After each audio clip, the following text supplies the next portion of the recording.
Daytime York Region. The date is Monday, April 1st. I'm Jacqueline Betterton. And I'm curious to see if anything happens to you today on April Fool's Day. And we have a gentleman here from Strength in Numbers who is going to talk to you about volunteerism and how it makes a difference in our community. Up next, Strength in Numbers. We're meeting the founder of that organization. Don't go anywhere.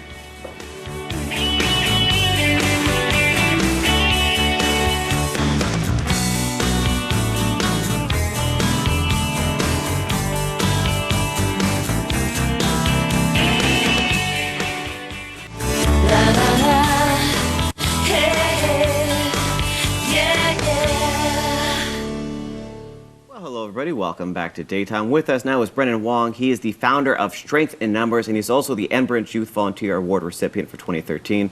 Welcome to the show, sir. Thank you. Listen, you are quite accomplished, and yet still very young. Yeah. You make me feel inadequate, but in a very good way. Yes. I want to talk to you about how you decided to start Strength in Numbers, because it's really a program that is making a difference across York Region. Yeah.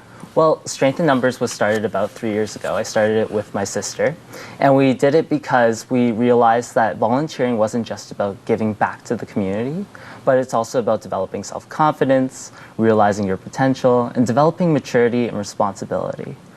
And so my volunteering story started about in grade 4 when I was flipping through the pages of the Toronto Star, and I was looking for the comics section. It was a typical day Like for any me. other kid. Yeah, like any other kid. And then all of a sudden I come across this story. It was a story about a foreign photographer who was snapping pictures of Toronto's homeless. And I remember being extremely shocked because thinking in such a country like Canada, we wouldn't expect to see people living out on the streets. And so at the time, there was a meeting of home writing contest where students all across Canada would write a short essay about what the word home meant to them. And so being inspired from this article, I decided to submit a little essay, and I was proud to receive the first runner-up award and have $5,000 donated on my behalf to Habitat for Humanity York Region. Wow, that's huge. And what did that spark in you, you know, being able to do something? And it's nice that the prize wasn't for you. It was given back to charity. Yeah, like the grant went towards a cause that was, well, the cause needed it the most. Yeah. But it also helped me realize that even though I was only a normal 8-year-old kid living in Richmond Hill, and not having to face all the injustices that some other people might have to face, it really made me realize that I had the potential to do an impact on the community. Yeah. Every high school student needs volunteer hours. It's a mandatory thing for your graduation. What would you say to them about finding the proper place to volunteer? I think volunteering, you can go straight to your guidance counselors because they have so much information about volunteering experiences, but in fact, actually, communities all across the York region need volunteers to help out with community service. And I'm sure that there are so many different opportunities available for high school students and really anyone of any age, because volunteering shouldn't be limited just to adults or people who are working. Because I remember being told when I was young that maybe I should just wait till I get out of high school, wait till I finish university, wait until I get a job before I start thinking about changing the world. And through my experiences through volunteering, I really want to advocate youth activism because I believe that really anyone, no matter what age, can really make that impact. And we've met your sister. Yeah. You two work really well as a team. Yeah. I mean, a lot of the organizations you work on together, you've founded together. What's that like for you to be a duo and support each other, We're like make the change? crazy Wong duo, apparently, as we've been called before. But really working together, we've been able to inspire many people to get involved in youth volunteerism. And we've also promoted Me to We thinking through Strength in Numbers, as well as our 2 other initiatives, Travel for Hope and the Travel for Hope Fund. Yeah. So Strength in Numbers we started about 3 years ago.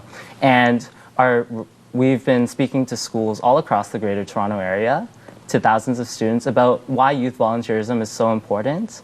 And we've also been promoting Me to We thinking. So instead of thinking just about ourselves, we think more about others. And if we think about what we can achieve together, then we can really make the world a better place. Yeah, you had an opportunity to meet Jesse Jackson and Martin Sheen doing this. I'm curious, what did the Reverend, what did he tell you, and what did you take away from that experience? Well, I actually was so excited to be speaking in the same event as Jesse Jackson because he's actually been one of my most favorite role models. I've learned a lot from him, and really being able to relate to him during those speaking events and speaking about youth volunteerism, it was really inspiring to see that he was also on the same page as us. He was also an advocate for youth volunteerism, and really that just motivated me, and I hope hope to motivate like other people to do more in their community as well. So we've talked about strength in numbers, and through all of the work that you've done, you've just been awarded the Enbridge Youth Volunteer Award for 2013. When you found out that you had won this award, what was that like, and what does it mean for all of the work that you've been doing? I was really honored and humbled to receive the award because it just shows that the town of Richmond Hill and Enbridge are also acknowledging that youth can make an impact in their communities. It's not just limited to adults.